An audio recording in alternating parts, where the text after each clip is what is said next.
How the Weasleys paid the ultimate price for loving Harry Potter. The Weasleys, a name synonymous with reckless breeding, garish red hair, and a sentimentality so cloying it could curdle milk. They are held up as some beacon of love in the Potter saga, a symbol of loyalty. But that warmth, that unconditional love, is a sickness, a vulnerability. Look beneath the hammer-down robes and the chaotic squalor of their home, and you will find a ledger written in blood. Their home consumed by fire. Their daughter, a vessel for the Dark Lord's memory. Their sons, one maimed, another gone. This was not mere misfortune. It was a predictable, inevitable price for their foolish devotion to one boy, Harry Potter. In this analysis, we will examine the bill that came due for the Weasleys' catastrophic decision to embrace Potter. We will ask the only question that matters. Would their brood have remained intact if the boy had never darkened their door? Before the inevitable consequences, the Burrow was merely a hovel, reeking of cinnamon and Arthur Weasley's obsession with Muggle refuse. Molly fussed over her innumerable offspring. Arthur tinkered with his plugs and batteries. The girl, Ginevra, chased a quaffle in the garden. And then he arrived. Potter, scrawny, carrying his pathetic trunk. Did they weigh the consequences? Of course not. They simply conjured another chair at their overcrowded table. Molly Weasley, in an act of baffling foolishness, knitted him one of her hideous jumpers. They called him son. That single, witless gesture of so-called kindness was the first domino. It marked their hovel as a sanctuary for the boy, turning their insignificant home into a target on every Death Eater's map. In this saccharine narrative, love is always presented as the most powerful magic. It is also the most glaring weakness, and it always demands a price. The first invoice arrived during Potter's second year. The youngest, their only daughter, poured her vapid little secrets into a diary that contained the memory of the Dark Lord. He fed on her insecurities, her pathetic schoolgirl fears, and used her to unleash the basilisk. Yes, Potter, in a fit of Gryffindor recklessness, saved her, but only after she had become a puppet, her mind a playground for Tom Riddle, scrawling threats on the walls of Hogwarts. The girl survived, but the family learned a lesson they should have already known. Molly's own brothers, Fabian and Gideon Pruitt, had been killed in the First War. She knew the cost, yet she allowed this to happen to her own daughter.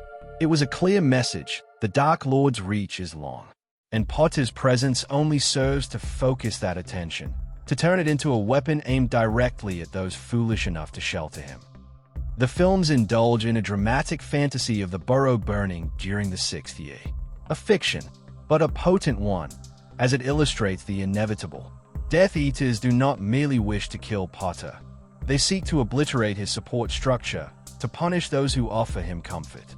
The Weasley twins would have lost their inventory for that ridiculous joke shop. A lifetime of foolishness turned to ash. But Molly?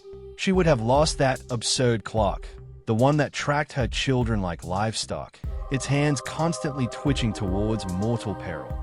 That clock was a monument to her anxiety. The cost is never merely monetary. It is a psychological scar, a permanent reminder of their vulnerability. An invoice delivered for association with the Chosen One, a fee for which there is no magical insurance policy. Arthur Weasley, a man of pitiable fascination with Muggles, performed his duties for the Order of the Phoenix. He guarded the door to the Department of Mysteries, a thankless, dangerous task performed out of blind loyalty to Dumbledore and the belief that Potter mattered. It was there that the Dark Lord's snake, Nagini, found him. She savaged him, leaving him for dead. St. Mungo's patched him together, but the damage was done. Molly's gasp upon seeing him was the sound of another entry being made on their bloody ledger. Arthur, with typical Weasley inanity, would attempt to joke about it. But even his two buffoonish sons ceased their prattling for a time. That is how close they came to losing him. It was another debt incurred, another sacrifice laid at the altar of Harry Potter, all because the boy's name was attached to a prophecy. Then there was the wound inflicted not by magic, but by a flicker of self-preservation. Percy Weasley, their third son, had the sense to see where his family's blind loyalty to Dumbledore and Potter was leading. He chose ambition. He chose the ministry. He chose survival. His departure was a schism in the family's cloying unity. While the rest of the clan clung to their misguided principles, Percy, for a time, chose logic. Every empty chair at their dinner table was a reminder of their folly. When the Dark Lord returned to power, Percy's stubborn refusal to accept the truth only served to further isolate his family, branding them traitors in the pages of the Daily Prophet. The ministry's campaign against Potter was, by extension, a campaign against his supporters. The Weasleys paid with their reputation, their security, and a son, not to a curse, but to their own stubborn refusal to see the world as it is. The seventh year, the final, brutal bill. Potter and his friends were fugitives. The order was shattered. The burrow, a supposed haven, was little more than a prison of protective charms. Even so, the cost escalated. George Weasley lost an ear to a stray Sectum Semper curse, a piece of him carved away as collateral damage in a war centered on Potter. And Fred, he lost everything. At the Battle of Hogwarts, the school became an abattoir. Fred Weasley died laughing, a final, pointless gesture, next to the brother who had only just returned to the fold. A sentimental reunion immediately nullified by death. Colin Creevey, Remus Lupin, Nymphadora Tonks, others fell. But the focus always returns to Molly Weasley's scream, to Arthur's stunned silence, to Ron's vacant expression. One twin was left, a solitary figure where a pair had been. Their joke shop, a temple to foolishness, became a monument to their loss. One might argue the Weasleys were doomed regardless. They were, after all, blood traitors long before Potter arrived on their doorstep. Their absurd belief in equality for all was a direct affront to the Dark Lord's ideology. Molly's brothers fought and died in the First War. Arthur's muggle-loving habits made him a pariah among the wizarding elite. Yes, their very existence was an insult to the Pew Blood doctrine. They were always going to be on the wrong side of the conflict. However, this is a facile argument. Proximity to Potter accelerated everything. It magnified the danger exponentially. The diary in the girl's hands, the prophecy with Potter's name upon it, the taboo that led snatchers to their door, the final battle. These are all directly linked to the boy. Potter did not start the fire. No. But he was a lightning rod that drew the storm directly upon their heads, turning a generalized threat into a series of precise, personal attacks. The physical losses are simple accounting. The true debt is paid in the currency of trauma, an emotional interest that accrues daily, with no hope of ever being paid in full. Molly Weasley, I imagine, still clutches her dead son's old clothing. The girl, Ginevra, no doubt flinches at the sight of a leather-bound diary. Ronald Weasley likely sees cursed jewelry and dark magic lurking around every corner. And George, he lives as half a person, forever hearing a laugh that isn't there, a permanent echo of what was lost. These are not dramatic moments. They are the quiet, ongoing costs of their foolishness. The family that was once defined by its noise is now defined by its silences. A debt that will never be repaid. Indulge in a logical exercise.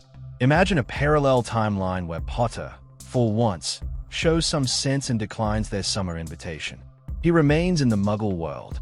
The Weasleys would still oppose the Dark Lord. Their nature dictates it. But their home would not be target number one.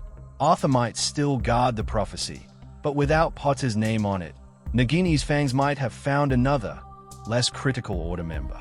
The girl might still find the diary, but without Potter's direct connection to the Dark Lord, the incident might have been contained sooner, with less catastrophic results.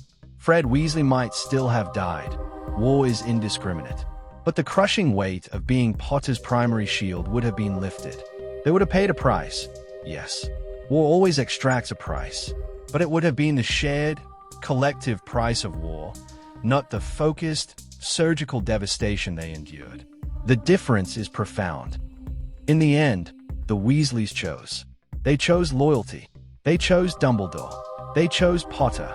It was their decision, an act of profound and profoundly foolish free will.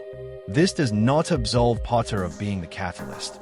It merely transfers the responsibility for the consequences onto them. The initial question was about the price, not the blame.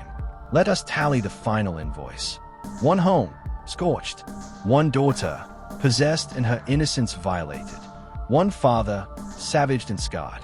One son, estranged by pride. And finally, one son, one twin, one Fred, dead. Add to that the unending anxiety that became their constant state of being.